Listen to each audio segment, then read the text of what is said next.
Namaskar, a very good evening to one and all. Today I, Riddhi Bhardwaj, your host for the session on the behalf of Samvardhan Trust, welcome you all for this lecture being organized under the aegis of Vagar Trust. Also, I now ask everyone to join me in welcoming our guest and speaker for today's session, Dr. Prateek Kumar sir. Thank you, sir, for agreeing to be here Yeah. today and grace us with your words. We are also honored to have Professor Yuthika Mishra, our chairperson, Dr. Vedbrat Tiwari sir, our general secretary, Dr. Shashi Bhushan sir, our managing trustee, and all our EC members with us here today. Now, for all those who are joining us for the first time, let me give you a brief overview of our organization. Samvardhan Trust, established in 2017, is a Delhi-based non-governmental and non-profit organization which seeks to preserve, promote, and popularize the spirit of our diverse culture and heritage. The trust seeks to revitalize the artistic and folk heritage of our country, which is the carrier of our cultural legacy. The vision is to promote our rich heritage, protect and improve the environment, and to empower the individuals involved in this pursuit. All this is to be done with the aim to promote women empowerment, education, national integration, social harmony, and universal brotherhood and cultural tourism. Understanding our responsibility as a social organization during the troubled times of COVID-19, we had conducted many events through digital platforms like Knockdown and Lockdown, an online singing and dancing competition, celebration of International Yoga Day, Guru Purnima, workshop on painting and UPSC, musical celebration of Independence Day, international webinar on cultural tourism, storytelling sessions, Teachers' Day celebration, and international conference on Hindi Divas. Under Vagar, which is a lecture series, we have conducted many insightful and thought-provoking lectures where many eminent scholars like Professor Bharat Gupta, Dr. Niranjan Mahato, Professor Shiv Shankar Mishra, Srimati Malvika Joshi, Professor Aditya Gupta, Mushtaq Khan Sahab, Professor Santosh Kumar Shukla, Dr. Sanghamitra Verman, Dr. Sandeep Chatterjee, Dr. Amna Mirza, Dr. Sushant Bharti, Professor Rajendra Ranjan Chaturvedi, and Professor Kusalendra Das have enlightened us through their knowledge and experience. We have also organized a grand event, Deep Utsav, in 2020. It was a talk session where we had renowned personalities like Pandit Chetan Joshi ji and Padma Shri awardees Nalini and Kamalini ji as our esteemed professor, which was then followed by a folk dance competition. The event turned out to be a huge success as we were featured on various media platforms. Along with these academic endeavors, the Trust also frequently organized heritage walks in collaboration with different institutions as a part of Samhiti, our heritage exploration initiative to help the common folks in exploring the neglected richness of our culture. We have conducted visits to the National Craft Museums, National Museum New Delhi, the Adi Mahotsav Tribal Fair, National Gallery of Modern Art, Pradhan Mantri Sangrahalaya, Delhi Hat, Purana Killa, and many more such places. Since its inception in 2017, Samvardhan Trust has also organized various webinars, talk sessions, heritage walks, cultural and academic activities in collaboration with various organizations such as the केंद्रीय हिंदी निदेशालय भारत विद्या परियोजना जामिया मिलिया इस्लामिया श्री लाल बहादुर शास्त्री राष्ट्रीय संस्कृत विद्यापीठ PGDAV College Evening, Kautilya International Foundation, and many other organizations as well. Recently, we have also launched the inaugural edition of our e-magazine, Samvardhan Samvad, in which each and every article, along with the design, is curated by the members of Samvardhan Trust. You can visit our social media handles and have a look at the magazine. Along with this, Samvardhan Trust was also a part of the organizing team of the National Seminar on Bhakti Literature, which was held at the Hindi Bhavan. Now, I would like to invite Professor Yuktika Mishra, our chairperson and professor at the Department of History, Vivekananda College, to kindly deliver the welcome address to our respected dignitary and audience. Yuktika Mishra, ma'am. Thank you. Thank you, Savita. Good to hear whatever you have been saying. You have been so good I'm so glad that our students are doing so well.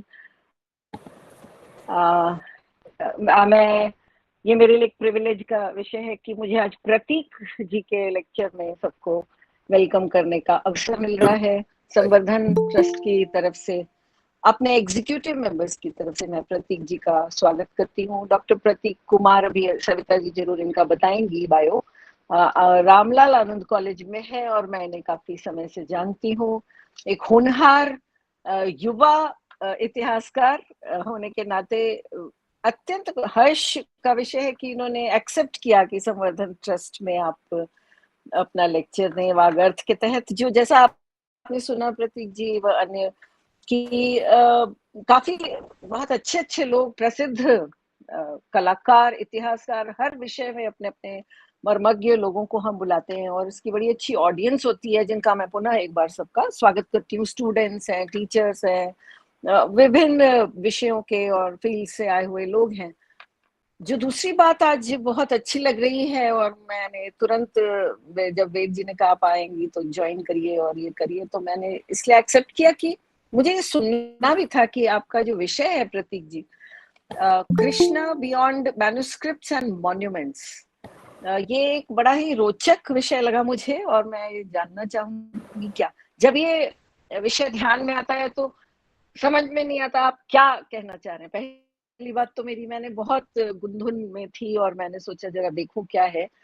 तो जब when you start thinking about, then you realize maybe you're talking of the realm of the popular culture, you know, where the Krishna stories, the folk tales, folklore, folk songs are there. And that becomes such an important, source for reconstructing our past, which at times has been, just thrown away as mythology, कहानियां, इसमें तो कोई वो नहीं है, you don't have a proof, show us the proof. तो वो सुन के मुझे लग रहा है बहुत ही महत्वपूर्ण विषय आज आपने लिया है। मथुरा, वृंदावन, अन्य जगहों से यहाँ तक कि पूरा जहाँ यादवों का किंगडम, सब जहाँ उन्होंने बसाया, पूरे भारत में जहाँ जहाँ उनके चिन्ह मिलते हैं, ये लिविंग साइंस है, कृष्ण के लिविंग साइंस है।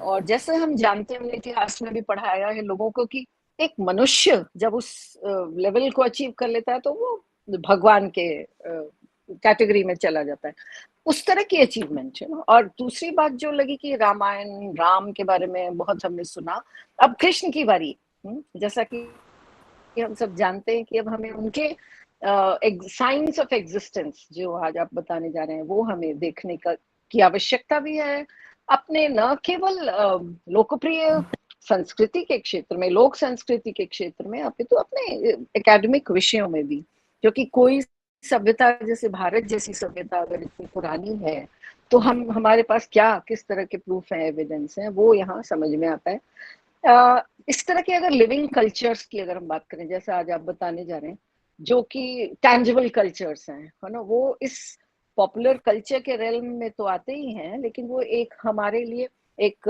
विषय है जिसे हमें स्थापित करने की भी जरूरत है। बहुत सारी पोटेंशियलिटीज हैं इस विषय में और आई एम श्योर आप कुछ शायद उस पर भी प्रकाश डालें कि न सिर्फ ये हम अपने इतिहास को और अपनी लोक वृत्तियों को स्थापित करने का प्रयास है, बट टूरिज्म इससे बहुत बड़ा वो रहेगा, उसमें बहुत पोटेंशियल है। I am sure we are going to discuss that also.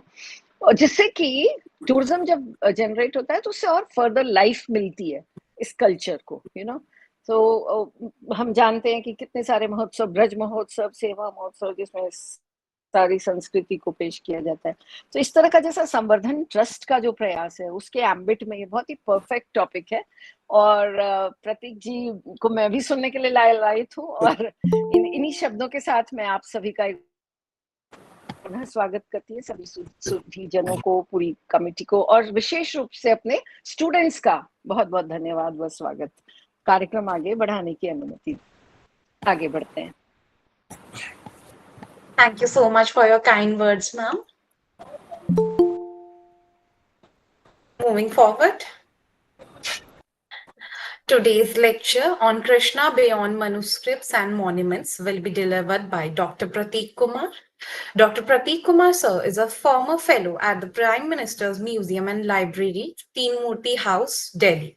He has been teaching history at the Department of History, Ramlal Anand College, University of Delhi since 2000.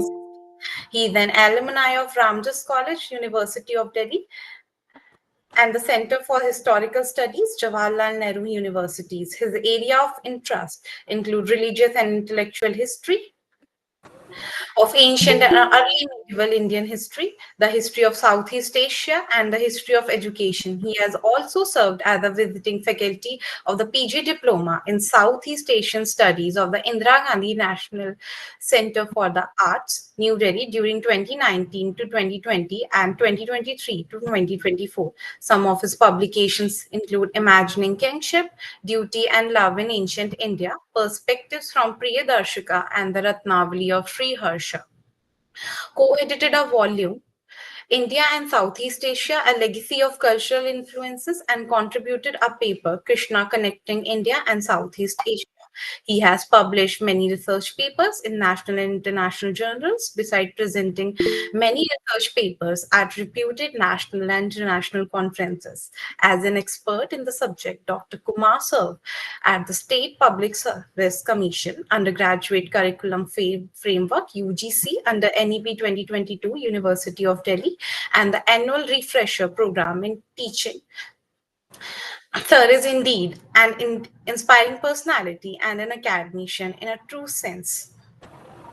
Also, a reminder, there will be a question answer session at the end of the lecture. You may send your question along with your answer in the chat box or in the WhatsApp group, which would then be conveyed by a team for Dr. Kumar's benefit. So be ready with your questions typed in by the end and do mention your name along with the question. Now I would like to invite Dr. Kumar for the much awaited lecture.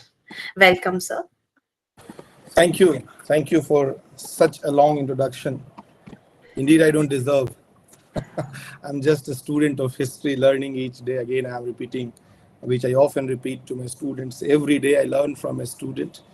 And very glad to see Yutika Di here and all my friends, teachers from Delhi University. Before starting the formal discussion on the topic, Sri Krishna, beyond monuments and manuscripts, I want to express my deep sense of gratitude to my colleague and friend, Dr. Vedvart Tiwari ji, who first introduced me to Samvardhan Trust and requested to deliver a lecture. I am equally thankful to Dr. Yutika Mishra ji, my sister, my mentor, Dr. Uma Shankar Pandey ji, my former teacher at Ramjas College, Delhi University, Dr. S.B. Singh ji, the other EC members, sorry, I don't remember the names, and Aditya Nair and many others who worked hard to organize this online lecture. I'm also thankful to my guru, Professor Hiraman Tiwari, my mentor, who trained me in the art of learning history, who is of course not here because of his some prior commitments. I just had word with him over the WhatsApp. He is busy with some meetings and all, but I'm really thankful to him that he taught me certain lessons in history that makes me eligible to stand before you and speak. I can see many of my friends. Last but not least, I'm also thankful to all my students from different colleges of Delhi University, my former teachers from JNU and Delhi University who joined this online talk, in spite of having a working day today. All right. 2 weeks back, I guess, when I had word with Vedvart Bhai and he asked me to deliver a lecture for this trust, I was thinking what to talk about, means. I spoke to a couple of my friends, including Saurabh ji. And when we decided about this topic, Krishna, beyond monuments and manuscript, And when this poster came in, came on various social platforms, some of my friends, they were asking me what in fact you are going to talk about. Because this title seems that you want to talk something beyond this, the monument and this manuscript. It is indeed appropriate for many of you, as the students are sitting, I'm addressing to them, to ask this question: what is beyond monument and manuscripts when you are talking about Krishna?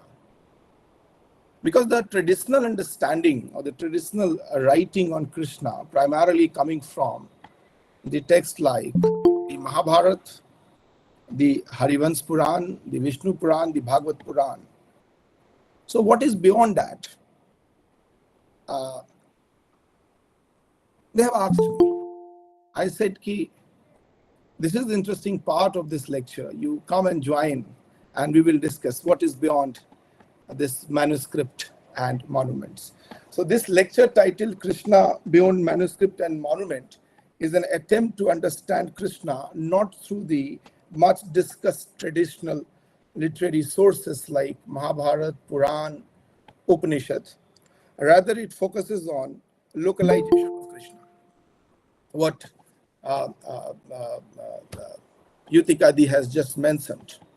Understanding Krishna through local practices, leelas, rituals, customs, practices, thus giving a new way to understand Krishna Bhakti, and of course, an alternative way to write on Krishna and his history. So this is what I have thought of discussing with you today in next couple of minutes. For your convenience, because most of them are students, so I want to keep it in a most structured way. So this presentation is divided into two sections. The first part of my presentation is based on the early phase of Krishna's life. So students, if you look at the life history of Krishna, you are going to analyze three different phases. Of course, the first phase is the childhood phase.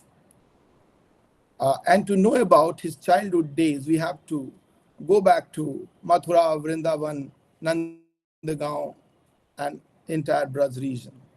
So without understanding Braj Bhumi, you cannot understand the early life of Krishna. So this is primarily the first part of my presentation, which I'm going to talk about today. In the second part of this presentation, I'm going to talk about the historicity and legacy of the Krishna's story based on archaeological findings. So this is basically about the excavations which took place in three different phases, starting in 1930s, then 1960s, and 1980s. The submarine archaeology, how it establishes the historicity of Dwarka. So this is the basic structure of today's presentation. See, when we talk about Krishna, what often comes to our mind? Who is Krishna? Why to study about Krishna? If we go with the theory of incarnation, both Ram and Krishna are the incarnation of Lord Vishnu. Ram is the 7th incarnation, whereas Krishna is the 8th incarnation of Lord Vishnu. Vedvarji, if it is possible, please display the third slide, I guess. Yeah, am I audible to all of you?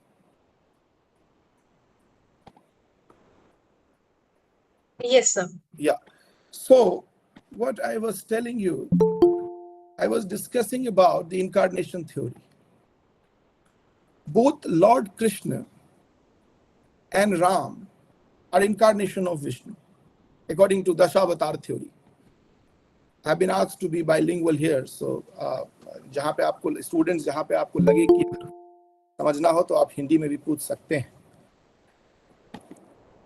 Vishnu के जो 10 अवतार हुए उसमें से 7वें अवतार जो हैं वो कृष्ण हैं, और 8वें अवतार जो हैं वो 7वें अवतार राम हुए और 8वें अवतार कृष्ण हुए। अगर दोनों के जीवन को देखेंगे तो आप पाएंगे कि जो राम है वो त्रेता युग में है और कृष्ण जो है वो द्वापर में है। 4 युगों की परिकल्पना है। उनमें से 2 युग में ये 2 महाविभूति जो हैं वो उपस्थित रहे। While both Ram and Krishna are unique feature of Indian art, literature and tradition. जब आदमी राम और कृष्ण पे बात करता है तो यही सोचता है कि कहां से शुरू करें, कहां अंत करें। ना तो शुरुआत आसान है, नहीं अंत करना आसान है। अंत तो हो ही नहीं सकता, अनंत है। राम उस धरा को प्रतिनिधित्व कर रहे हैं जो अनंत है, तो कृष्ण उस धरा को प्रतिनिधित्व कर रहे हैं जो अनंत के बाद का एक युग है। तो ये मुश्किल विषय तो है, लेकिन मैं संक्षिप्त में आपके साथ कुछ महत्वपूर्ण विषयों पे चर्चा करूंगा। कृष्ण की जब आप बातें करते हैं तो राम के बिना संभव नहीं है। दीदी ने कहा, युतिका दीदी ने कहा कि राम पे सुनते आए हैं, लेकिन मैं तो राम से ही प्रारंभ करूंगा, क्योंकि कृष्ण की बातें राम के बिना नहीं हो सकती। और मुझसे अगर आप पूछिएगा तो मैं कहता हूं कि राम से आगे की यात्रा है कृष्ण। पृथ्वी पे आने के बाद जो आनंद राम से छूट गया,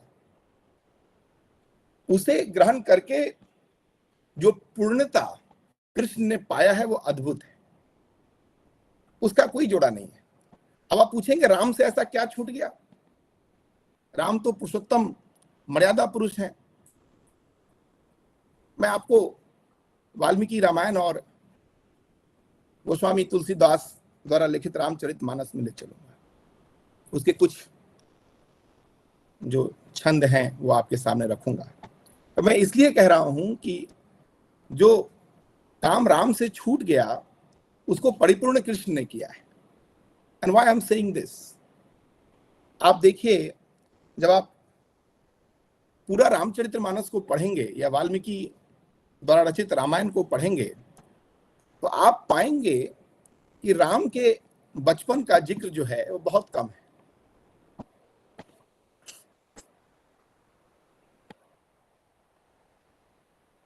अब ऐसा लगता है कि वाल्मीकि और तुलसी भी राम के बचपन को देखने के लिए तरस गए हैं, क्योंकि राम के बचपन का जिक्र जो है वो बहुत सीमित है। लेकिन कृष्ण के जो बचपन की कहानियां हैं वो अपार है। वो नंदगांव से लेके गोकुल, वृंदावन, ब्रज भूमि तक इस प्रकार कृष्णमय हो चुका है कि हर किसी में कृष्ण तत्व है। आप वृंदावन चले जाइए, क्योंकि मेरी जो पीएचडी है वो कृष्ण के ऊपर ही है। जब मैं वृंदावन गया, मथुरा गया, तो मुझे लगा कि कृष्ण तत्व जो है वहां के भूगोल में है। वहां जाते ही वो कृष्ण तत्व जीवित हो जाता है। जब मैं द्वारका गया, सोमनाथ के बाद ही वेरावल उतर जाइए और वहां से आप द्वारका की यात्रा करेंगे तो लगेगा सिर्फ कृष्ण तत्व जो है वो आपके जो निहित है, अंदर है, वो स्वयं प्रकट हो रहा है। ऐसा है कृष्ण का आभा। इसलिए मैं कहा कि जो जीवन राम नहीं जी पाए, उस जीवन को पूर्ण रूप से जीने के लिए कृष्ण धरती पे आते हैं। इसीलिए वो त्रेता में हो जाते हैं राम, और कृष्ण द्वापर में हो जाते हैं।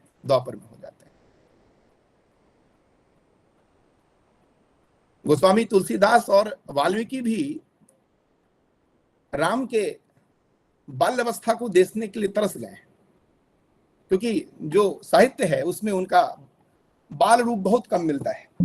मैं एक छंद रामचरितमानस से आपको पढ़ के सुनाऊंगा, ध्यान दीजिएगा। भय प्रकट कृपाला दीन दयाला कौशल्या हितकारी। अब देखिए कि एक छंद में तुलसी ने बांधा है, लोचन अभिरामा तनु घनश्यामा, भूषण बनमाला नैन विशाला, शोभ सिंधु खरारी।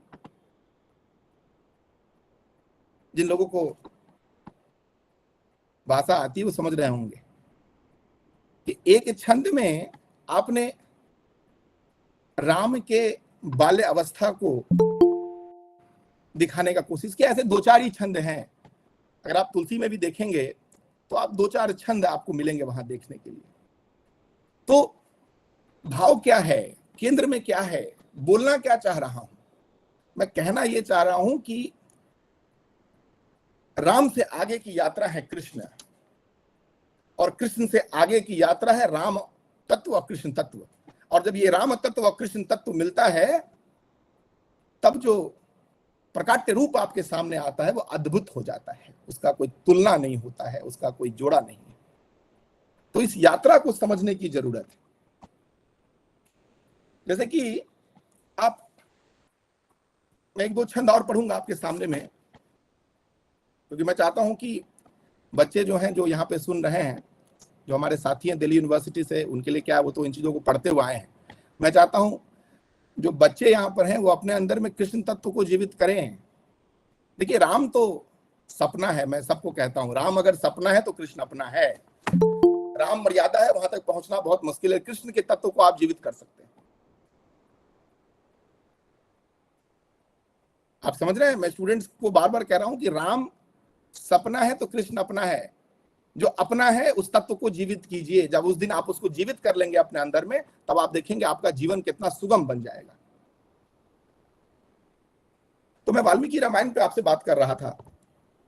वाल्मीकि रामायण को भी आप देखेंगे, when you see Valmiki Ramayana, Valmiki also shows that after completing his studies at Gurukul, Sri Ram returned to Ayodhya. But at the age of 15, he was taken by sage Vishwamitra to forest.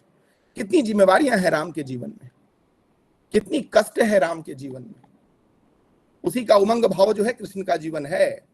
अगर आप वृंदावन में देखते हैं तो वहां उमंग है, वहां आनंद है। लेकिन राम के जीवन को आप देखिए, 15 वर्ष की छोटी उम्र में विश्वामित्र लेके चले जाते हैं जंगल में, क्योंकि यज्ञ करना है और यज्ञ की जिम्मेवारियां जो हैं उसको परिपूर्ण करने के लिए राम की भूमिका तय की गई है।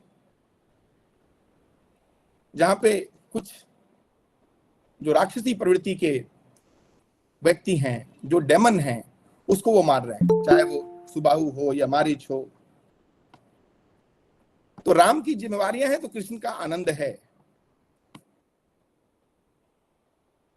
और यही समानता है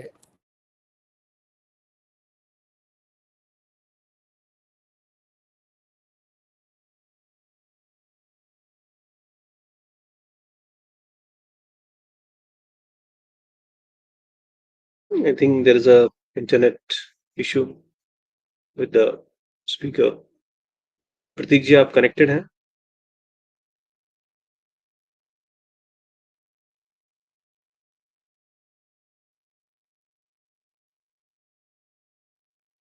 प्रतीक जी आप कनेक्टेड हैं क्या? I think he's offline perhaps.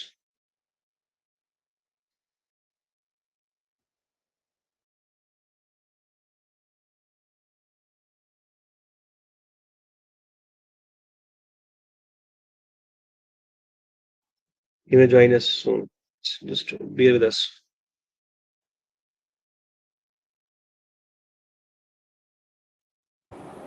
Sorry, Welcome back, sir. I have lost my connection. Am I audible? No worries, sir. Yeah. Please. Go ahead. Sorry, I'm sorry. तो कृष्ण और राम के जीवन की समानता को अगर आप देखेंगे तो एक में जहां संघर्ष है वहीं दूसरे में आनंद है। तो मैं कहता हूं कि अगर राम के कष्ट ने दुनिया को बांधा है तो कृष्ण के प्रेम और आनंद ने भी दुनिया को बांधा है। तुलसीदास जी लिखते हैं, तापस भेष विशेष उदासी, 14 बरस रामू बनवासी। तपस्वियों के वेश में विशेष उदासीन भाव से राम 14 वर्ष तक वन में निवास करेंगे। अगर इस दुख ने संसार को बांधा है तो कृष्ण के सुख ने, कृष्ण के लीलाओं ने, कृष्ण के प्रेम ने, कृष्ण के उमंग ने भी संसार को बांधा है। And this is evident from the episodes of Krishna's childhood. Now I'm coming to Krishna, which is the central theme of today's discussion, the core theme of our topic. Alternative Krishna. Not looking Krishna through Mahabharata, Puran, and Upanishad. What is this alternative Krishna? The alternative Krishna could be gleaned through Leelas. And this is possible only when we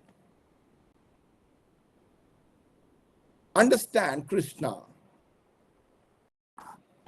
through various social performances. What we call the ethnographic study. What we call the ethnographic study. The episodes of Krishna's childhood has undoubtedly mesmerized the entire Braj region.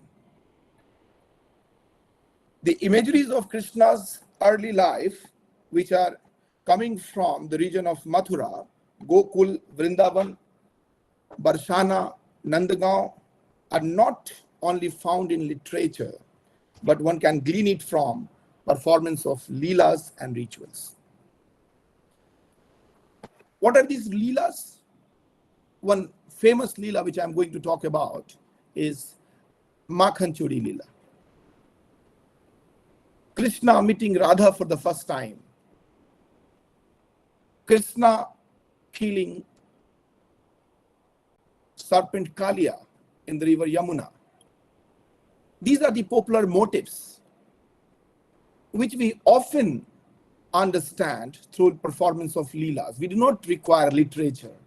Although these are available in Bhagavad Puran and Vishnu Puran, but we don't always need literature.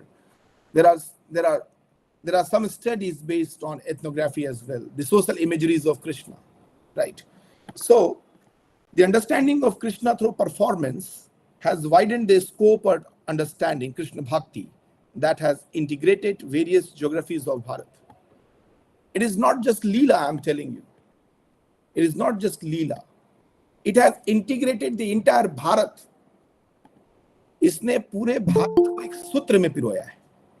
अब वो सूत्र क्या है? वो सूत्र है प्रेम का, वो सूत्र है आनंद का, वो सूत्र है उमंग का, वो सूत्र है भक्ति का। अब आप देखिएगा कि जब मैं कह रहा हूं कनेक्टेडनेस की बात कर रहा हूं, कृष्ण कैसे पूरे भारत को एक करके जोड़ रहे हैं।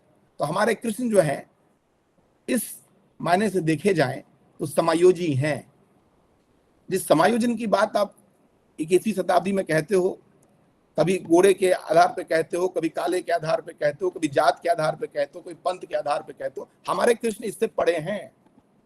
उन्होंने पूरे भारत को जोड़ रखा है। जैसे मैंने आपको बताया, उदाहरण के तौर पे आप ये जानिए कि आप समायोजन की बात करते हैं तो आप किसको समायोजन की बात करते हैं? आप काले गोरे के भेद को देखते हैं और बोलते हैं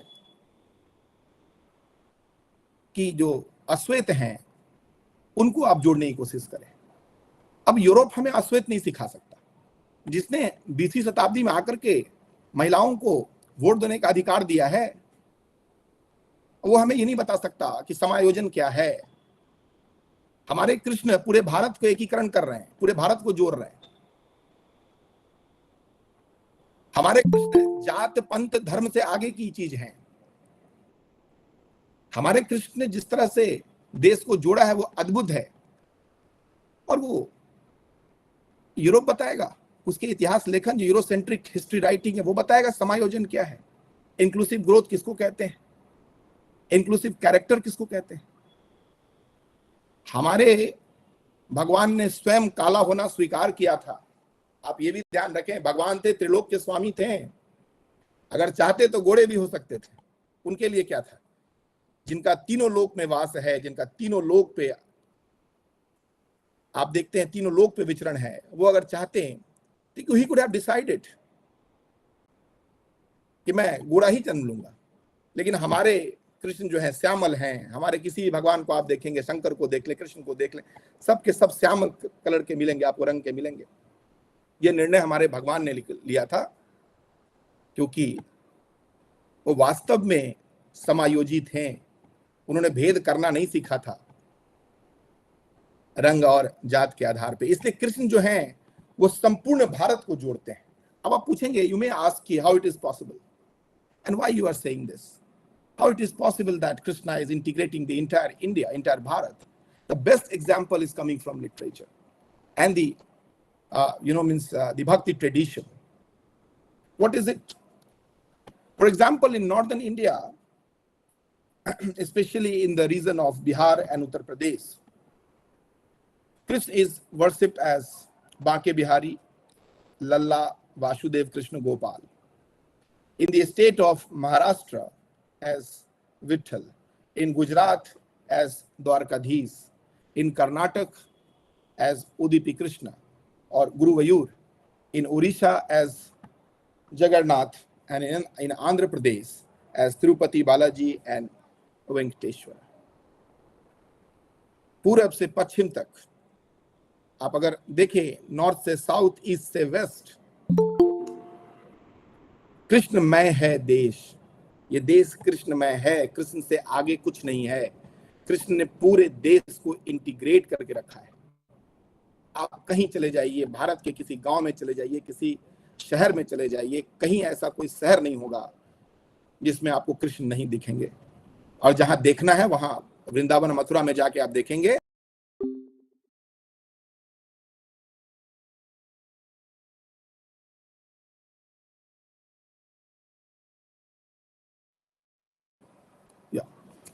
Am I audible to you? Yes, sir. Yes, sir. You are audible. Please go Thank ahead. you. So yes, तो मैं आपसे चर्चा कर रहा था किस प्रकार से कृष्ण ने पूरे भारतवर्ष को इंटीग्रेट किया है। ये आसान बात नहीं है, कृष्ण के द्वारा ही संभव हो सकता है, उत्तर से दक्षिण और दक्षिण से पश्चिम। लेकिन जब आप खास करके जब आप उत्तर भारत में मथुरा और वृंदावन में कृष्ण का बात करेंगे तो ऐसा लगता है कि जो मथुरा और वृंदावन में कृष्ण का बचपन है वो कितना लोक रंजक रहा होगा, कितना आनंद का विषय रहा होगा उस समय के लोगों के बीच में। अच्छा, इस लोक रंजक रूप का वर्णन जो है वो महाकवि सूरदास जी की रचनाओं से भी मिलता है। अगर आप महाकवि सूरदास जी को पढ़ेंगे तो उन्होंने कृष्ण के वात्सल्य का बेहद अद्भुत वर्णन किया है। और महाकवि सूरदास जी ने श्री कृष्ण के जो बाल और युवा रूप का जो वर्णन किया है वह सिर्फ अद्भुत ही नहीं है, अतुलनीय है, उसका कोई तुलना नहीं है। मैं इसलिए ऐसा कह रहा हूं क्योंकि हिंदी के एक प्रकांड विद्वान हुए जिनका नाम आचार्य रामचंद्र शुक्ल है। आचार्य रामचंद्र शुक्ल ने तो यहां तक कहा कि सूरदास के बाद कृष्ण के वात्सल्य पे जो कुछ भी लिखा गया है, गौर कीजिएगा, आचार्य रामचंद्र शुक्ल कहते हैं कि सूरदास के बाद कृष्ण के वात्सल्य पे जो कुछ भी लिखा गया है वह सूरदास का जूठन ही प्रतीत होता है। मतलब सूरदास से बेहतर कृष्ण के वात्सल्य को तो कोई जान ही नहीं सकता, देख ही नहीं सकता। ऐसा लगता है उनके दोहे हैं उसमें ऐसा लगता है कि कृष्ण ने पूरे भारत को अपने अंदर समा रखा है। क्योंकि जब एक बार कृष्ण जन्म ले लेते हैं द्वापर में, मैं ऐसा मानता हूं, आप में से कई लोग वैवाहिक जीवन में हैं, आप बेहतर बताएंगे। मुझे लगता है जब कृष्ण एक बार द्वापर में जन्म ले लिए उसके बाद का जो भी बच्चा जन्मा वो कृष्ण से भिन्न नहीं हो पाया। यहाँ माएँ नहीं बैठी हैं, अगर माएँ बैठी होती तो मैं उनसे पूछता कि क्या, कई माएँ हैं यहाँ पर, वैसे युतिका दी हैं और भी कई लोग होंगे, उन्होंने कभी ना कभी अपने बच्चे को लल्ला, गोपाल, कृष्ण, कन्हैया कह के ही बुलाया होगा। तो ऐसा लगता है कि कृष्ण के जन्म के बाद कोई बच्चा किसी और नाम से बुलाया ही नहीं गया। जीवन के कभी ना कभी किसी ना किसी कालखंड में उसकी माँ ने उसे कृष्ण के नाम से निश्चित बुलाया होगा। हो सकता है उसका वो आधिकारिक नाम ना हो, जो आजकल हम लोग स्कूल कॉलेजेस में नाम देते हैं वो कुछ और हो, लेकिन लल्ला, गोपाल, कृष्ण, कन्हैया, इन नामों से बच्चों को संबोधित किया जाता है। तो कृष्ण कितने अंदर हैं, कृष्ण तत्व हमारे अंदर कैसे रचा बसा है, इसको हम देख सकते हैं। And of course, I also want to discuss about the mindset behind deciding this topic. So when I decided to speak on Krishna beyond manuscript, I keep on mentioning this point, why I have decided, I have talked about this topic with some of my friends. They have enlightened me on it. So when I decided to speak on Krishna beyond manuscript and monument, it was in my mind to discuss how sources have their own interpretation for Krishna's early life in Mathura and Vrindavan. If you look at the traditional literature like the Harivansh Puran and the Bhagavad Puran, they have their different understanding of Krishna. अगर आप हरिवंश पुराण को देखेंगे तो जो हरिवंश पुराण का कृष्ण है वो बहुत हीरोइक है। वो शेषनाग के फन पे चढ़ जाएगा, उसको खींच लेगा, बहुत हीरोइक तरीके से कृष्ण को दिखाया गया है। उसी प्रकार से व्हेन यू रीड विष्णु पुराण, तो जो विष्णु पुराण के कृष्ण हैं वो डिवाइन है। लेकिन क्या कृष्ण सिर्फ हीरोइक और डिवाइन है? सवाल ये है, क्या कृष्ण का चित्रण सिर्फ ईश्वरीय रूप में होगा? क्या कृष्ण का जो चित्रण है वो सिर्फ एक हीरो की तरह होगा, ड्रैकुलस जिसको हम कहते हैं? नहीं, सूरदास का जो कृष्ण है वो उससे भिन्न है। इसलिए मैं ऑल्टरनेटिव कृष्णा की बात कर रहा हूं। जो सूरदास का कृष्ण है वो देव अवतार होते हुए भी साधारण बालक है। अभी नहीं, सूरदास के बाल कृष्ण जो हैं वो अब विष्णु के अवतार होते हुए भी साधारण बालक हैं, जो अन्य बालकों की तरह सोते हुए अपनी माँ को परेशान करते हैं। और एक दोहा मैं आपके सामने अभी गा के सुनाऊंगा। यशोदा लोरिया जब सुनाती हैं, लोरी ललीबाई जिसको आप कहते हैं, when she was singing lullabies and trying to tell Krishna to sleep, means, तो कृष्ण क्या करते हैं? कृष्ण कभी अकुलाते हैं, कभी व्याकुल हो जाते हैं। ठीक उसी प्रकार से जैसे घर में माएँ अपने बच्चों को सुलाती है तो वो उनको परेशान करते हैं, कभी पाँव मारते हैं, कभी हाथ मारते हैं, वो सोते नहीं है। अब इसका कितना सुंदर चित्रण जो है वो सूरदास करते हैं, वो मैं आपको 2-3 पंक्तियां गा के सुनाता हूँ और हमारे साथ आप रिपीट करेंगे तो और अच्छा लगेगा। जो स्टूडेंट हैं वो इसको रिपीट करें। यही कृष्ण तत्व है जो आपको अपने अंदर जागृत करना है। ध्यान दीजिएगा, अगर रिपीट करें तो अच्छी बात है। सूरदास कहते हैं, जसोदा हरि पालने में झुलावे, जसोदा हरि पालने में झुलावे, हलरावे दुल रावे मल्हावे, हलरावे दुल रावे मल्हावे, जोई कुछ कुछ गावे, यशोदा हरि पालने में झुलावे।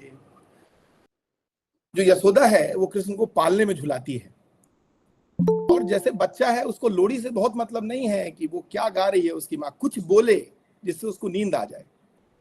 तो कभी जो है वो हलरावे दुलरावे मल्हावे कुछ भी बोलती है और कोशिश कर रही है कृष्ण किसी तरह सो जाए, लेकिन कृष्ण नहीं सो रहे हैं।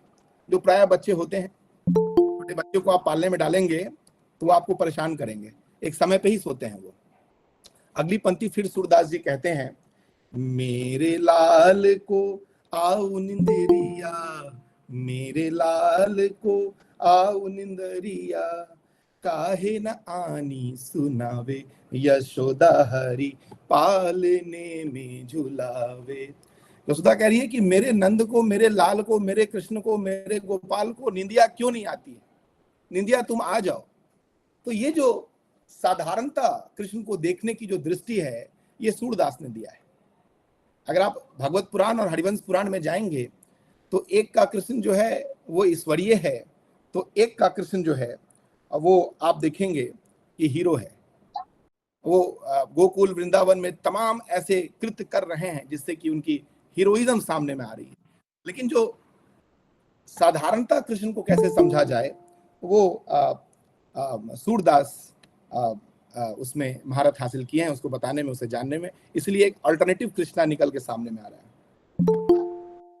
तो दो तरह की सोर्सेज की मैं बात कर रहा हूँ। एक सोर्सेज तो ट्रेडिशनल सोर्सेज है, which is basically the Puranas, the Harivansh Puran, which is also the Khila of Mahabharata, and the Bhagavad Puran. One is reflecting Krishna as a divine and another is reflecting Krishna as a heroic. And they also mention about some of the heroic deeds of Krishna in his childhood days, such as presented Krishna as a cosmic victor, liberator and savior. And when I'm using this word, cosmic victor, liberator and saviors, there are episodes behind it. He is also presented as a diplomat. अगर आप उद्योग पर्व पढ़ेंगे महाभारत में तो वहां पे कृष्ण को जो है डिप्लोमैट की तरह और स्ट्रैटेजिस्ट की तरह बताया गया है। लेकिन फिर आप अगर भागवत पुराण पढ़ेंगे तो वहां पे जो सुदामा की जो कहानी आती है वो कृष्ण के मित्रत्व भाव को सामने में लाता है। तो इस प्रकार से कृष्ण को देखने के लिए सिर्फ साहित्यिक स्रोत नहीं है, जो ट्रेडिशनल सोर्सेज हैं उससे इतर भी आप कृष्ण को देख सकते हैं, समझ सकते हैं।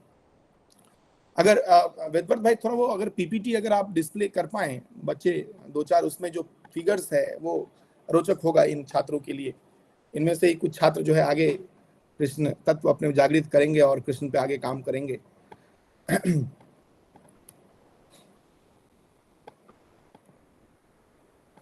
आप देखिएगा थोड़ा थोड़ा आगे, बस दो तीन जो है पिक्चर्स इनको, ये तो खैर त्रेता युग वाला है, थर्ड पे फोर्थ दिखा दीजिए, फिफ्थ दिखा दीजिए,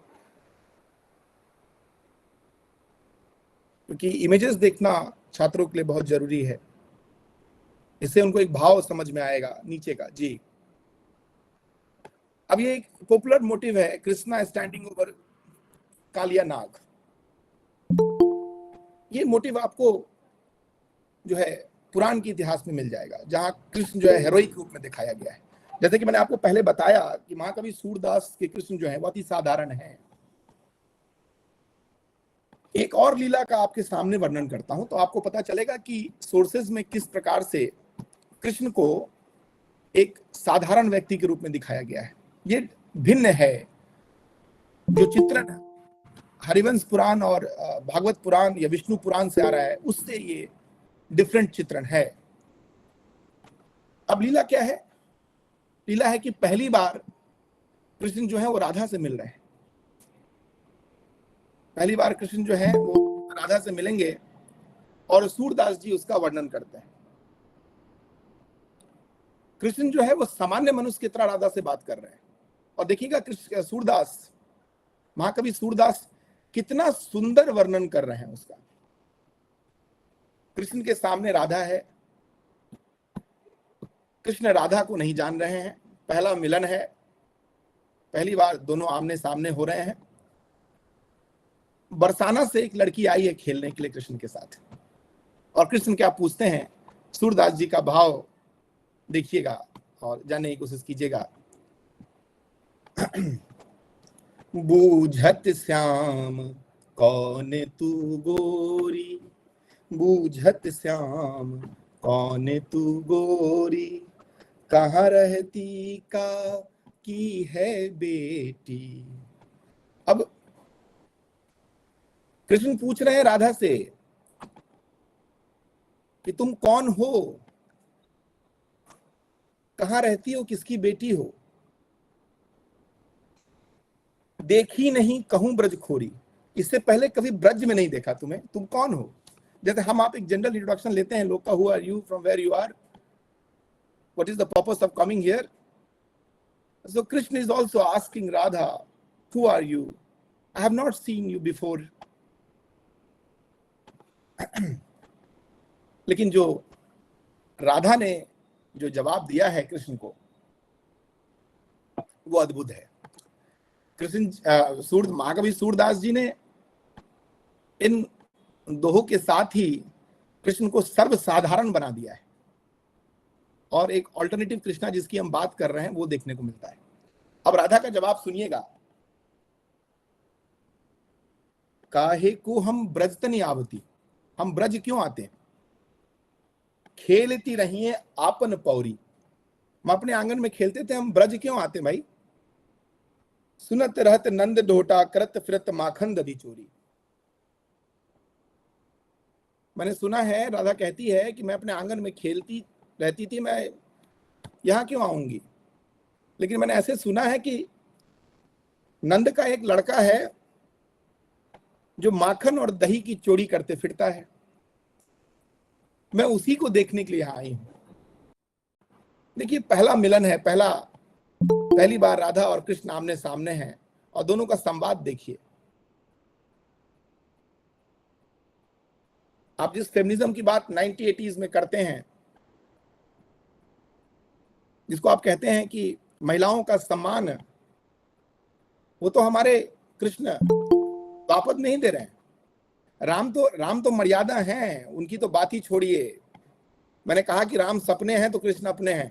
जो अपने हैं, जो सर्वसाधारण हैं, जो मेरे आपकी तरह बात करते हैं, मेरे आपकी तरह सुनते हैं, बोलते हैं, हंसते हैं, मुस्कुराते हैं, आनंद का भागी होते हैं, रस लेते हैं, वो कृष्ण भी जो है, जब एक अज्ञात लड़की से बात करें, उनको जानकारी नहीं है कि राधा है, लेकिन उनके बोल चाल में, उनके पूछने में कितनी नैतिकता है, कितनी परस्परता है, वो देखते ही बनता है। और सूरदास जी इसको जिस तरह से सूरदास कवि, महाकवि सूरदास ने जिस तरह से वर्णन किया, वो अद्भुत है। तुम्हारो कहां चोरी हम लई हैं, तुम कहती हो कि हम नंद के लड़का को देखने आए हैं जो घर घर घूम के माखन और दही का चोरी कर रहा, तुम्हारा हमने क्या ले लिया है, हमने तुमसे क्या ऐसा ले लिया है। खेलन चलो संग मिली जोरी, और चलो संग मिलके खेलते हैं, हमने तो तुम्हारा कुछ नहीं लिया, ऐसी आरोप क्यों लगा रहे हो मुझ पे। क्या भाव है, क्या अपनत्व है इन बातों में कि हमने तुम्हारा क्या ले लिया है, चलो अब मिलके खेलते हैं। सूरदास प्रभु रसिक शिरोमणि, बात नहीं बुरई राधिका भोरी। सूरदास कहते हैं कि कृष्ण के भोली भाली बातों में राधा कैसे आ जाती है। तो ये जो सर्व साधारण तरीके से देखने की दृष्टि सूर ने पैदा की है, वही ऑल्टरनेटिव कृष्ण है। तो कृष्ण को समझने के लिए ये जरूरी नहीं है कि आप जो ट्रेडिशनल सोर्सेज है उसी को आप कृष्ण को समझे। कुछ मोटिव्स है, जैसे कि आप देखिए, ये दुर्लभ कुछ मोटिव्स हैं वहां से, कृष्णा होल्डिंग गोवर्धन माउंटेन, ये भी आपको विष्णु पुराण में इसका जिक्र मिल जाएगा। इंद्र यज्ञ, किस प्रकार से जब इंद्र घोर बारिश करने लगते हैं तो कृष्ण जो है गोवर्धन पर्वत को उठा लेते हैं और उसके नीचे जो है पूरे ग्रामवासी आ जाते हैं। तो ये तमाम मोटिव जो है वो ब्रज के क्षेत्र में बड़ा ही महत्वपूर्ण है, बड़ा ही पॉपुलर है। और राधा कृष्ण रासलीला परफॉर्म बाय मणिपुरी आर्टिस्ट, मैंने आपको जैसे बताया है, कृष्ण ने पूरे देश को, पूरे भारत को बांध रखा है। तो कृष्ण किसी एक क्षेत्र के नहीं है, कृष्ण किसी एक प्रांत के नहीं है, राज्य के नहीं है। वो उत्तर भारत से निकल के आप देखिए मणिपुर में भी चले गए, उधर केरल में भी चले गए, आंध्र प्रदेश में भी चले गए, तमिलनाडु में भी चले गए। यही है कृष्ण तत्व। So among many other leelas, जो माखन चोरी का लीला है वो बहुत फेमस है। एक पहले भी एक पिक्चर अभी आपने देखा होगा, विद्वत भाई ने दिखाया कि कैसे कृष्ण जो है वो माखन की चोरी कर रहे हैं। और राधा ने तो कही दिया है कि नंद के बेटा को देखने आई हूं जिसके पास स्वयं 82,000 गायें हैं, लेकिन वो खुद जो है दूसरों के घर में जाके चोरी करके माखन और दही खाता है। तो ऐसे हैं हमारे कृष्ण। भले ही गोपियां शिकायत करती हैं, although gopis sometimes complain about Krishna stealing, but they actually release it. वो उसको जीती हैं, आप उसको शिकायत मत दिखे। अगर गोपियां कह रही हैं कि कृष्ण दही या दूध की चोरी कर रहा है तो वो उसको जी रही हैं। They actually make butter for Krishna. वो चाहती हैं कृष्ण आए और दूध और दही की चोरी करे। तो ये जो भाव है, ये भाव वहां के लीलाज में भी आपको देखने को मिलता है। एक दो अभी एक बहुत ही अच्छी पुस्तक आई है, कृष्णा इन वृंदावन, आप उसको भी देख सकते हैं। दो बातें हैं, एक जो ट्रेडिशनल लिटरेचर है उसमें कृष्ण का वर्णन, और दूसरा एक ऑल्टरनेटिव कृष्णा जो परफॉर्मेंस के थ्रू निकल के सामने में आ रहा है, चाहे वो लीलाज हो, चाहे वो रिचुअल्स हो, चाहे वो लोक साहित्य हो, लोक परंपरा हो, उस कृष्ण को समझना जरूरी है। अगर आप उस कृष्ण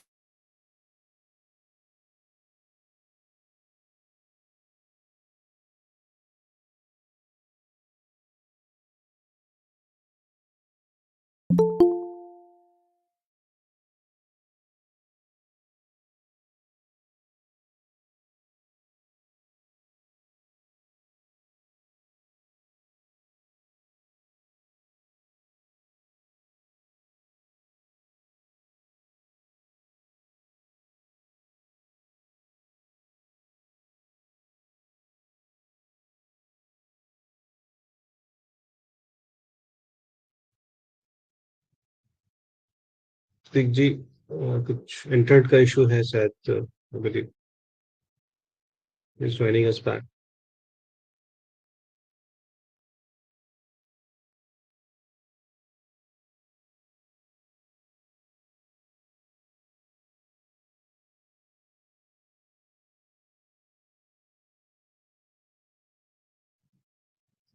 सर अनम्यूट अनम्यूट कर लीजिए सर। yes विद्वत भाई, सॉरी, ये बात करेक्शन का हो रहा है। Looking at the constraint of time, so I would like to move on to the second part of my presentation. This is how Krishna has been presented in the traditional literature. And of course, the question to these literature are the performances and other vernacular literature. So the second part of my presentation is about the story of the sunken city of Dwarka, which once again highlighting the presence of Krishna, the later phase of his life in the city of Dwarka. So apart from the performing art, which includes leelas, rituals, and local practices, archaeology also help us to understand the later phase of Krishna's life. As I told you in the beginning, there are 2 to 3 phases of Krishna's life. The first phase is in Mathura and Vrindavan. The second phase in Saurashtra, which is basically the Dwarka region. And the third phase is Kurukshetra, which is related with the Mahabharata war. So in this phase, if you look at the archaeology becomes very important to understand Krishna and how he established the city or founded the city of Dwarka. When we talk about Krishna, Dwarka becomes very important. As we all know that Dwarka is one of the 7 holy pilgrimage centers in India on the bank of river Gomti. I have had the opportunity of visiting Dwarka thrice in my life, twice when I was doing my PhD. So this reason holds a very important significance when we talk about Krishna. What is interesting about Dwarka? The excavations. If you look at the excavations which took place in Dwarka, we can see 3 different patterns. The traditional literature claimed this fact that the city was founded by Lord Krishna. And the antiquity of the city of Dwarka could be established by this fact that its reference comes from Mahabharata and Harivans and Purans. एक लंबे समय तक लोगों ने इसको myth बना के रखा था कि जब कृष्ण ही मिथ है तो ये कहना कि उनके द्वारा कोई शहर स्थापित किया गया था, ये अपने आप में एक मिथ है। लेकिन आर्कियोलॉजी की मदद से हमने कृष्ण के ऐतिहासिकता को भी प्रमाणिक रूप दिया और साथ ही साथ उस शहर को भी। I know I have the limitation of time, so briefly I am going to discuss about the 3 different stages of excavation, and then we can conclude it. If you look at the literature, we have been told that Krishna is the founder of the city of Dwarka. He built this city once he migrated from Mathura Vrindavan region. So we know this story. In the region of Mathura and Vrindavan, he killed Kans, and Jarasandha was very furious. He wanted to take revenge of it. Then Krishna consulted the Kingsmen, I mean the Vrisnis, Yadavas, and persuaded them to move to another region, what we call Dwarka today. So when he reached Dwarka, so Dwarka was all submerged in water. We know about Arabian Sea and all, right? I'm not going in details of that. So it was all submerged in water. So he requested the god of ocean, Samudra, to give 12 yojans of land. 12 yojan is basically the unit of measurement. Yojan is basically the unit of measurement. For those students who are not aware about it, 1 yojan ranges between 3.5 to 15 kilometer. जो एक योजन है वो लगभग 3.5 से 15 kilometre होता है. तो कृष्ण ने समुद्र के देवता से 15 योजन लैंड मांगा. ये साहित्य में है, हरिवंश पुराण में भी है, महाभारत में. To build this city of Dwarka. There are certain similarities. If you talk about the similarities, and these similarities are highlighted based on the archaeological excavation. So in post-independent India, archaeologists made an attempt to find the material evidence so that they can prove the historicity beyond doubt. So what was the major challenge? Although the excavation started in 1930s, but the major excavation took place in post-independent period. So the major challenge before archaeologists was to highlight the importance of Dwarka, that too based on the findings, archaeological findings. So the first excavation was conducted under Hiranand Sastri in 1930s. As I have mentioned, to find out the archaeological evidences. So in this excavation, Hiranand Sastri was able to locate the exact location of Mool Dwarka and what we call Prabhaspatnam. Prabhaspatnam is basically Veerabal, right? The second round of excavation conducted by Deccan College, Pune, under the direction of noted archaeologist S.D. Sankalia Sahab, who expressed the opinion that the first settlement at Dwarka could not have been earlier than 1st century BC. S.D. Sankalia Sahab कहते हैं कि जो settlement है द्वारका में, जो इसके बीच जो findings है, उस फाइंडिंग्स के आधार पे इसकी ऐतिहासिकता को पहली शताब्दी से पीछे नहीं ले जा सकती है.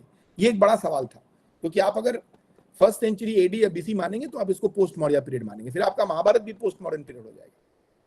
ये साहित्यिक तौर पे जो रेफरेंसेस मिल रहे हैं वो स्वीकार्य नहीं था.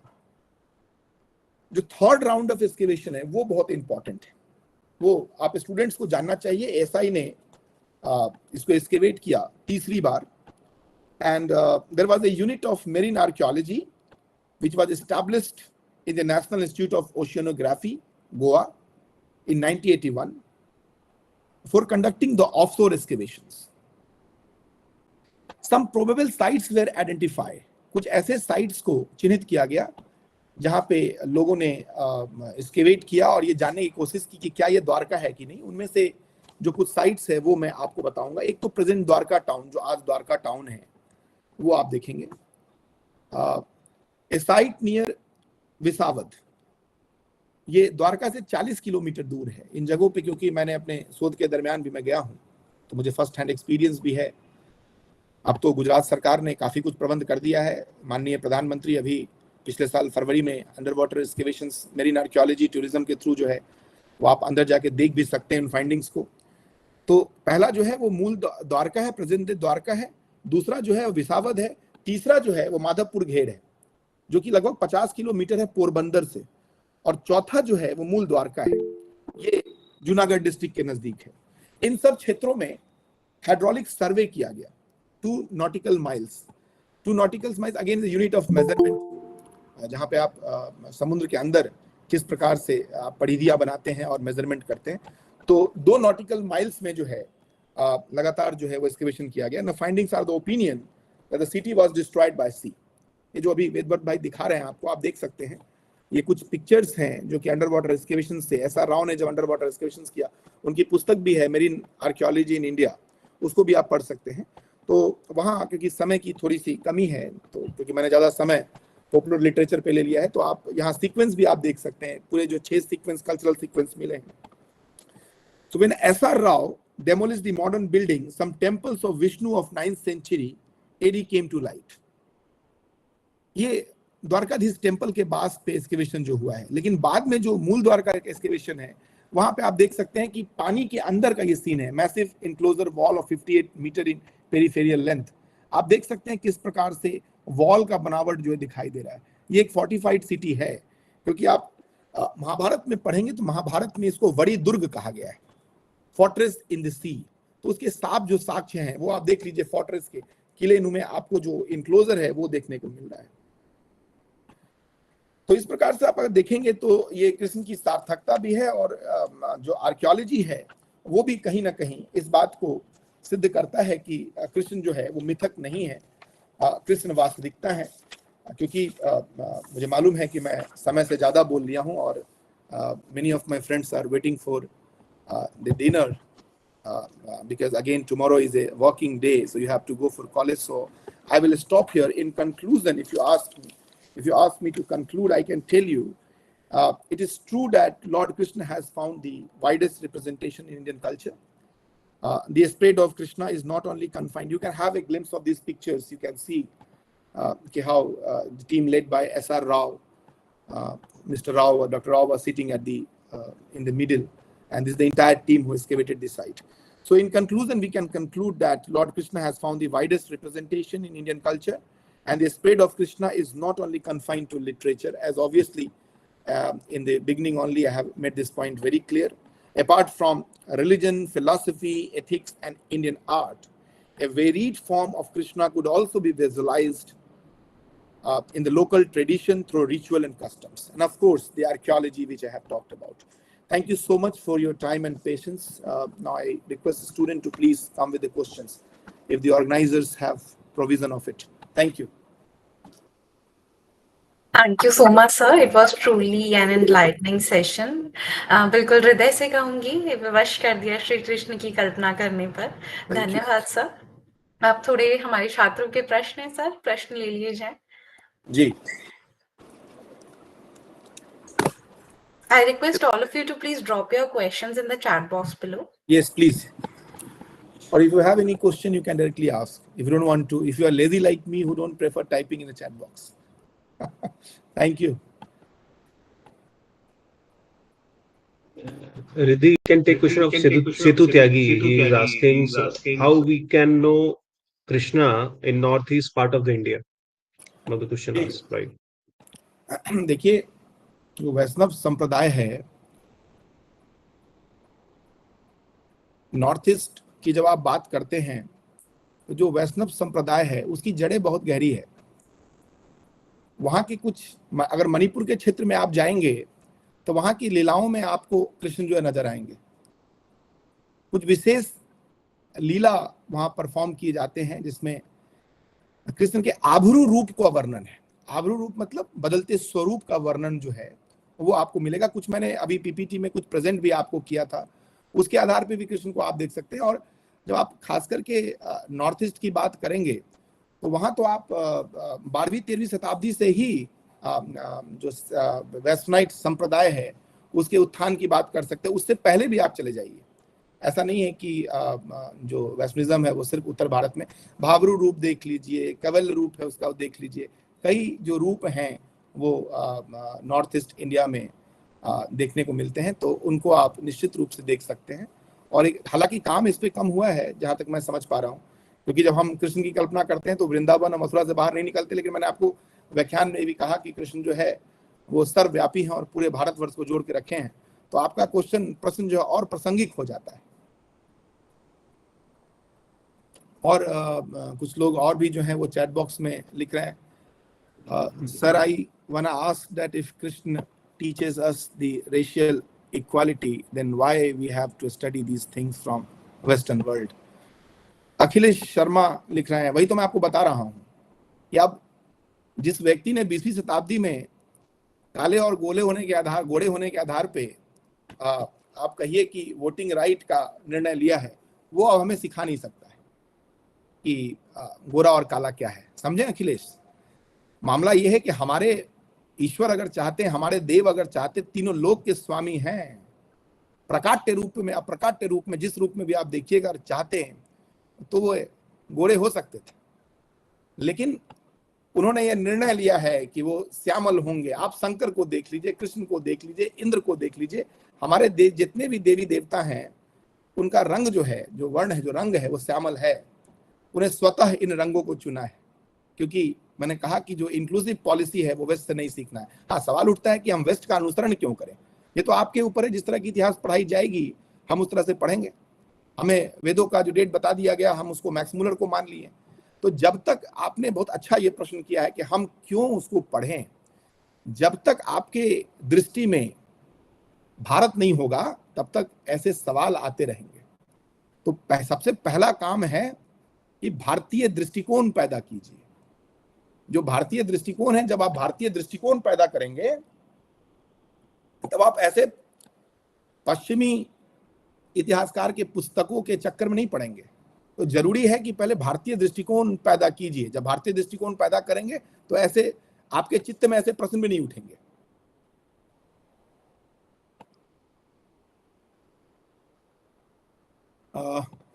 कुछ क्वेश्चन बहुत तेजी से आ रहे हैं, मैं 1 मिनट जरा सा मुझे स्क्रॉल करना पड़ेगा। Sir, then why it's becoming our worst faith that we are still studying from them. नहीं, समय बदल रहा है अखिलेश, आपने काउंटर क्वेश्चन पूछा है, समय बदल रहा है अब हर जगह पे। क्योंकि देखिए, मैं मानता हूं कि पाठ्य पुस्तक की एक बड़ी भूमिका होती है। मैं क्लासरूम टीचिंग में भी कहता हूं कि जैसा आप पाठ्य पुस्तक पढ़ेंगे वैसा ही आपको ज्ञान मिलेगा। तो आपके जो पाठ्य पुस्तक हैं वो ओवरलोडेड हैं वेस्टर्न आइडियाज से। आपने वो सुना है ना, ज्ञान घटे नडमूढ़ की संगति। अगर मूढ़ की संगति में रहेंगे तो ज्ञान घटता है। तो मैं उनको मूढ़ नहीं कह रहा हूं, लेकिन मैं कह रहा हूं कि आप अपनी दृष्टिकोण पैदा करें। जब आप भारतीय दृष्टिकोण पैदा करेंगे तो ना ऐसा सवाल आपके मन में उठेगा, ना ऐसा लेखनी करेंगे आप। एक अभी पीछे कुछ दिन पहले एक बुद्धिस्ट डिपार्टमेंट में एक व्याख्यान हो रहा था, वहां मैंने इसी बात को रखा था। इसने कहा कि जो नेशन स्टेट का जो पूरा मसला है वो फ्रेंच रेवोल्यूशन से आया है। हमने बोला फिर आपको प्राचीन भारत नहीं पढ़ा। तो ये दृष्टिकोण पैदा करने की बात है। आप दृष्टिकोण पैदा कीजिए ना, देखिए ना, अगली पीढ़ी को आप इतिहास कुछ और पढ़ाएंगे, है ना। चलिए, एक और प्रश्न आ रहा है। If the summer city of the coast of Dwarka align with the description from ancient texts like Mahabharata, to what extent can we consider mythology narrative as historical records, and how does blur the line between mythology and archaeology? बहुत ही सुंदर प्रश्न है। How can we differentiate between mythology and history? See, myths have their own importance. In history writing, I do agree with this point that myths have their own importance. But how to use myth to write history is an important question. एक बड़ी अच्छी पुस्तक है, मचिया इलियाडे ने लिखा myth पे। उसके प्रस्तावना को जब आप पढ़ेंगे तो उस पे इस बात पे जोर दिया गया है कि इतिहास, what is the relevance of myth in history writing and how can we recreate history on the basis of myth. So when you are calling an episode as a myth, like the Dwarka as a myth, the Vrindavan and the episodes of Krishna's early life as myth, we need to correlate it with the literary sources. This is one way to sanctify, to correct your understanding about myth. Suppose prior to the excavation of Dwarka in 1960s and 80s, if you don't count 1930s excavation because it was primarily dealing with Prabhaspatnam. At least in 1960 and 1980, the 2 rounds of excavation which took place, first under the leadership of Sankalia and the next under S.R. Rao, it has changed our understanding of Dwarka. Why? Because whatever reference we are getting in the text, we can correlate it with archaeological findings. The kind of pottery which is there in the text of the Mahabharata period, the same kind of pottery exactly we are getting from the excavation. Because the lack of time, I couldn't able to discuss all 6 layers, cultural layers, which Dr. Rao is talking about. So what is important for you, Padma, is to understand how you are going to correlate the literary and archaeological sources to reach your conclusion, whether an episode or a city or a cultural trait is myth or history. That is up to you. I mean, you have to correlate with the literary sources. This is one way to understand. Then Rishi is asking, sir, as Krishna was born and brought up as a human being on this earth, as evident from his childhood activities and several places where he has spent his childhood days, under which circumstances people started treating him as God? What made him God and connected him to Vaishnavism? See, Rishi, in the beginning of my lecture, when Yutika Di mentioned about Ram, and when I started discussing about, Krishna, I have mentioned two things very clearly. The imagination of Krishna could not be possible without Ram. And Ram is the seventh avatar of Vishnu. It's not about being a Vaishnaite or Saivite, right? जो विष्णु के सातवें अवतार हैं, आप जानते हैं कि जो दो अवतार, जो दशा अवतार है, उसमें से दो अवतार जो हैं वो मानव रूप में है. ये हमारे कवियों की देन है कि हमने ऐसे युग पुरुष को भी साधारण मनुष्य के रूप में देखा है. तो इतिहास के किसी कालखंड को विशेष रूप से ये देखना कि किस समय उनको उनका भगवान के रूप में सुमिरन होने लगा, ये साहित्य का विषय है. इतिहास का विषय है कि वो थे कि नहीं, जिसकी बात मैंने आपसे अभी द्वारका के एक्सकेवेशन से किया है. दोनों ही ईश्वर हैं, दोनों ही ईश्वर रूप में धरती पे आए हैं. एक त्रेता युग में आए हैं, एक द्वापर में आए हैं. जो उनकी क्रियाकलाप है वो तो शुरू से बता रहा है कि सुपर नेचुरल एक्टिविटीज हैं उनकी. एक छोटा सा बालक है जो कदम के वृक्ष पे खेलते खेलते, जिसका गेंद यमुना में चला जाता है, और वो कहता है कि मैं यमुना के अंदर जाके उस बॉल को लाना चाहता हूं. और जब जाता है तो दर्शन एक ऐसे सांप से होता है जिसने पूरे यमुना के पानी को दूषित कर रखा है. तो वहां पर वही भगवान का रूप है जो सेवियर बन जाता है, कॉस्मिक विक्टर बन जाता है. जिस यमुना के पानी का लोग प्रयोग नहीं कर पा रहे थे क्योंकि उस सर्प ने उसे जहरीला बना रखा था. उसके शेषनाग के फन पे चढ़ के नृत्य करने का कृत्य जो है वो इंसान के बस की बात नहीं, भगवान के बस की बात है. अगर सांप आपको अगर यहां पर दिख जाए तो आप कम से कम 2 बार सोचेंगे और 3 फीट दूर जाएंगे कम से कम.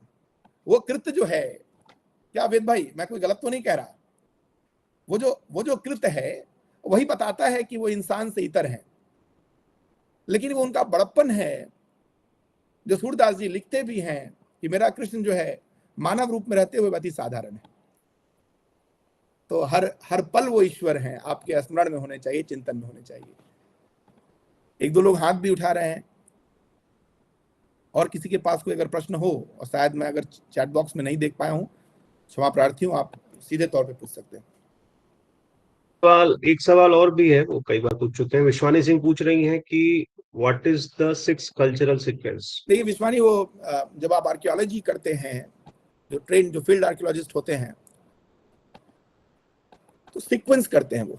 जैसे कि आप सपोज कीजिए कि हॉरिजॉन्टली या लैटरली आप किसी साइट को एक्सकेवेट कर रहे हैं. आप अगर 300 फीट एक्सकेवेट कर दिए, 400 फीट एक्सकेवेट कर दिए, तो कई सारे आर्टिफैक्ट्स आपको मिलेंगे. तो all artifacts can not belong to same period of time. सभी आर्टिफैक्ट्स जो हैं वो सेम पीरियड टाइम के नहीं होते. कई ऐसे साइट होते हैं जिसमें 6 कल्चरल सीक्वेंस देखा जाता है. मतलब एक महाभारत काल का है, एक वैदिक काल का है, एक संगम युगीन है, एक पूर्वोत्तर गुप्त काल का है. ऐसे सीक्वेंस से हम समझते हैं कालखंड की विशेषता को, जिससे कि हम ये जानने की कोशिश करते हैं. जैसे मृदभांड का एग्जांपल आप ले लीजिए, pottery is the best example to understand the cultural sequences. Like we know about the potteries, different kind of potteries coming from different periods.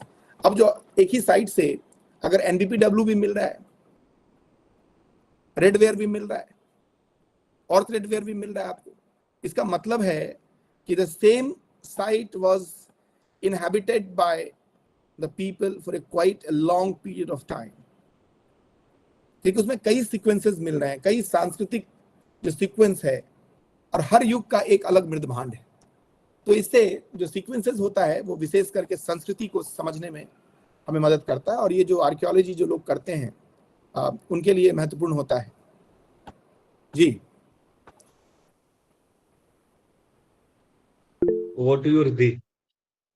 Sorry, any other question?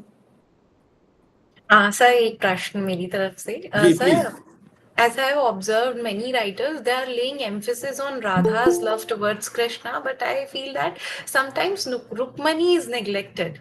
So what is your take on this, sir? ये बेहद रोचक प्रश्न है। आपने मुझे विवश कर दिया उस ओर जाने के लिए जहां मुझे जाने के लिए कम से कम बोलने के लिए अगला 1 घंटा लगेगा, लेकिन मैं संक्षिप्त में, अब घंटे भी कम पड़ जाएंगे। देखिए, रुक्मणी का महत्व कम नहीं, बस ये है कि दोनों ने कृष्ण के 2 स्वरूप को देखा है। अगर राधा ने कृष्ण के उस बाल रूप को देखा है जिसमें घर में जा के वो चोरी कर रहे हैं, माखन खा रहे हैं, तो रुक्मणी इस रूप को देखने से वंचित रह गई है। महत्वता में कहीं कमी नहीं है, आप इस बात पे ध्यान देंगे। राधा ने उस माखन चोर को विश्वव्यापी होते नहीं देखा, तो रुक्मणी ने ब्रज की गलियों में गोपियों के साथ आनंद लेते हुए उस कृष्ण को नहीं देखा है। और इन दोनों से इतर मैं मानता हूं मीरा को। फिर मीरा को आप क्या कहेंगे? बात महत्वता की नहीं है, बात समय की है। दोनों अपने समय में महत्वपूर्ण है। जब कृष्ण के बाल्यावस्था की बात आती है तो आप रुक्मणी को कहीं नहीं पाएंगे। इसलिए मैंने कहा कि दोनों वंचित रह गई है। अगर एक ने उस छोड़े को देखा है जो घर में जा के माखन चोरी कर रहा है, कभी दही चोरी कर रहा है, तो एक ने उस स्वरूप को देखा है जिसने सारथी बन के विश्व को ये बताया है कि गीता क्या होता है। एक ने अगर उन लीलाओं को देखा है, उन गोपियों को देखा है, उस प्यार को, स्नेह को देखा है, तो दूसरे ने उस कृष्ण को देखा है जो अर्जुन का साथी नहीं, साहस बन जाता है। I don't want to bring Dinkar in between Rasmi Rathi and all, which is of course a wonderful episode talking about Krishna. आप बस कर्ण और कृष्ण के संवाद को पढ़ें, सब स्वरूप आपके सामने चलाएगा। इस प्रकार से कृष्ण जो हैं पांडवों के हित में दुर्योधन से बात करके लौट रहे हैं, और बैठे हैं तो सूचना मिल रहा है कि कर्ण आया हुआ है मिलने के लिए। उसको पढ़िए, फिर देखेंगे स्वरूप बदलता। स्वरूप जो है, बहुत समय नहीं लूंगा क्योंकि आप लोग के लंच के डिनर का समय हो चुका है, क्योंकि मैं तो डिनर शाम में कर लेता हूं, कभी कभी लेट करता हूं, लेकिन प्राय इस समय से पहले कर लेता हूं। तो वो बदलता स्वरूप जो है, महत्वता की बात इतनी ही है कि जिस रूप को राधा ने देखा उसको रुक्मणी ने नहीं देखा, जिसको रुक्मणी ने देखा उसको राधा ने नहीं देखा। लेकिन मेरे लिए तो सबसे महत्वपूर्ण है मीरा। उसने दोनों रूपों को बस सुना है, देखा अपने आंखों से कभी नहीं है, लेकिन फिर भी जो प्रियतम कृष्ण की वो बन रही हैं, वो शायद ही मुझे लगता है कि सोच पाना और समझ पाना मुमकिन है। मतलब कई क्लासेस लग जाते हैं, कई व्याख्यान हो जाता है, तब जाके समझ में आता है कि मीरा कहाँ है, राधा का। ये एक इंटरेस्टिंग विषय है जेंडर के पर्सपेक्टिव से भी, कि मीरा कहाँ है, राधा कहाँ है, कृष्ण कहाँ है। जो वेस्ट हमें फेमिनिज्म 1980s के दौर से सिखाता है, उन्हें यह बताना जरूरी है कि हमारे संस्कृति में राधा भी हुई है, मीरा भी हुई है, राधा भी हुई है, रुक्मणी भी हुई है, मीरा भी हुई है। हमारे संस्कृति में एक ऐसी महिला हुई है जिसने कृष्ण को कभी नहीं देखा है, लेकिन विग्रह से बात करती है। मीरा ने कृष्ण को कभी नहीं देखा था। शादी करके जो पहली बार आती है, एक छोटा सा देवव्रत भाई, बस 2 मिनट और ले लेता हूं आपका। शादी उपरांत जो पहली बार पहुंचती हैं, तो कृष्ण के एक विग्रह को अपने साथ लेके आई हुई, और गेट बंद है और बात कर रही है कि देखो अब यहाँ पे परेशान मत करना मुझे, ये हमारा घर नहीं है, हमारा माँ का घर नहीं है। अब मैं शादी करके यहाँ पे आई हूँ, तुम नटखट मत करना, तुम शरारत मत करना मेरे साथ। और ये सूचना उनकी ननद के द्वारा राजा को दिया जाता है कि भाई वो गेट बंद करके किसी से बात करती हैं, क्या नहीं उपाय किया जाता है। लोग फूल के डाली में सांप भेज देते हैं, मीरा उसको भी माला पिरो के पहना देती है। अगर प्यार मीरा के जैसा हो तो मैं कहता हूं कि दुनिया का हर जहर जो है अमृत बन जाएगा। जहर भेजा जाता है, जहर भेजा जाता है और कहा जाता है कि जहर दीजिए, काम खत्म कीजिए। लेकिन आपका प्रेम, आपका सम्मान, आपका स्नेह, आपका अपनत्व अगर मीरा के समान है तो दुनिया का कोई भी जहर जो है, कोई भी विष जो है, वो अमृत बन जाएगा। इसलिए मैं ये मानता हूं कि ये तीनों जो चरित्र है, मीरा, राधा और रुक्मणी, उनका कोई तुलना नहीं। हाँ, ये अलग बात है कि तीनों ने 3 तरह के कृष्ण को देखा है, ये महत्वपूर्ण है, और जेंडर के दृष्टिकोण से इस पे बोला जा सकता है, पढ़ा जा सकता है, लिखा जा सकता है।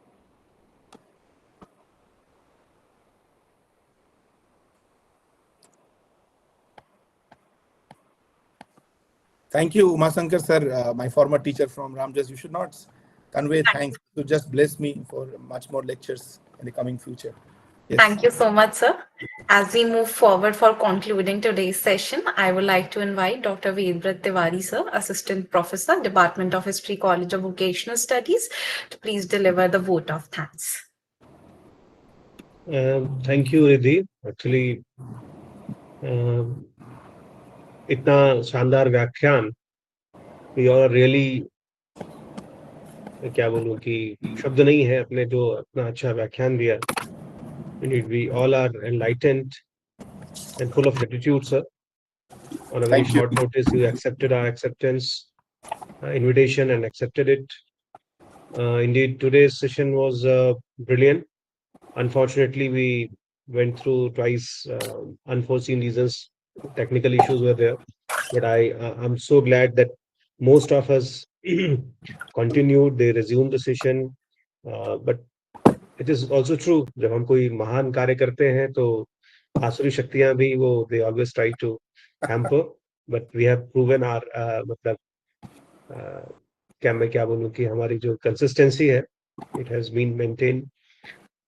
Sir, you have very well spoken about Krishna, Bhagavan Shri Krishna, through the literature, through the scripture, through the archaeology, whatnot. Definitely, Krishnastu Bhagavan Sayam, many texts are there. Being a small scale scholar of Sanskrit, I also learn a lot of things. And every day, whenever I sit with the gurus and mentors, they teach me about, the 64 कलाओं से युक्त ऐसे देवता हैं, वो मनुष्य भी हैं, देवता भी हैं, in all forms.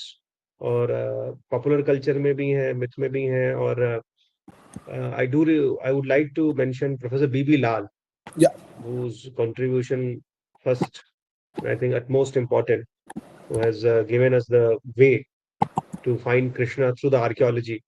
चाहे हम 5 प्रस्थों की बात करें दिल्ली के आसपास, इंद्रप्रस्थ से लेकर के, और चाहे हम इस तरीके के सारे आर्कियोलॉजिकल फाइंडिंग्स पुराना किला से लेकर के हस्तिनापुर तक का, और मारीन आर्कियोलॉजी, और आपने इस विषय में आपने काम भी किया है, तो सबसे हम सभी को बहुत ज्ञान मिला है। मैं यहाँ पे 1-2 और रिसर्चर्स अभी रिसेंटली लोग काम कर रहे हैं, मिस्टर नीलेश ओक और रूपा भाटी। इन दोनों के काम भी बहुत अलग है, क्योंकि Rupa Bhati is working on astronomy. तो एस्ट्रोनॉमी के थ्रू जो हम वैदिक टेक्स्ट में और महाभारत में हरिवंश पुराण, आपने कहा it's a very significant source to learn more about Krishna. तो उसमें कृष्णा की डेटिंग्स वगैरह और भी ज्यादा हमें मतलब मिल जाती हैं, क्रूशियल भी हैं, और verification through the astronomical cycle what happened in the past, उसके थ्रू भी हम देख सकते हैं। और नीलेश ओक ने तो उस पर एक पूरा बुक ही लिखी हुई है कृष्णा पे। और आज तो मैं देख रहा हूँ कि अब राइटर्स का एक नया जॉनर निकल गया है, हर कोई जो है वो कोशिश करता है, चाहे वो कितना कम ज्यादा जानते हैं, लेकिन हर कोई अब इस पे लिखने की कोशिश कर रहा है। तो अपने आप में एक बड़ा बदलाव है, जहाँ पहले एकदम लोग मुंह मोड़ लेते थे, नहीं कृष्ण पे, राम पे कौन लिखेगा। अब बहुत सारे नॉवेल्स, स्टोरीज और बहुत सारी चीजें आ रही हैं। तो thank you once again Prateek sir, thank you.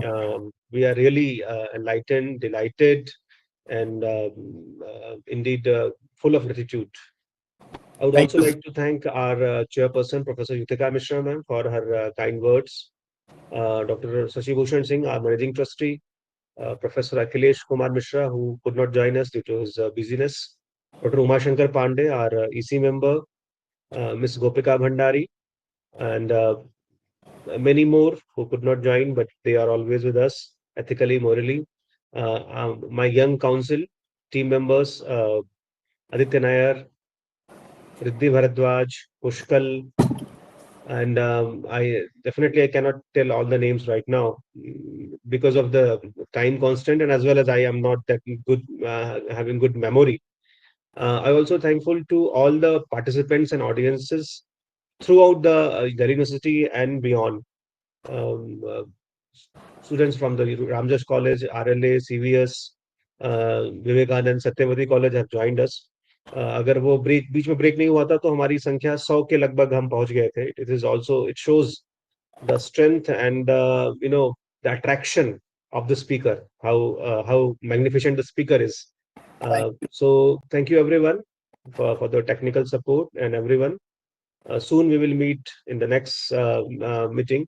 I also request Prateek ji and others to like and share our page. Soon we will also upload this recording over the YouTube. Anyone can listen there, and you can also join our organization. Anytime you may visit our website, samvardhantrust.org. We have provided all the informations. And any such idea or information you want to share with us, you can mail us samvardhantrustngo@gmail.com. So thank you everyone. Thank That's you. all. Thank you all. Thank you, Brother Bhai. Thank you so much. Thank you, sir. Meeting ends here.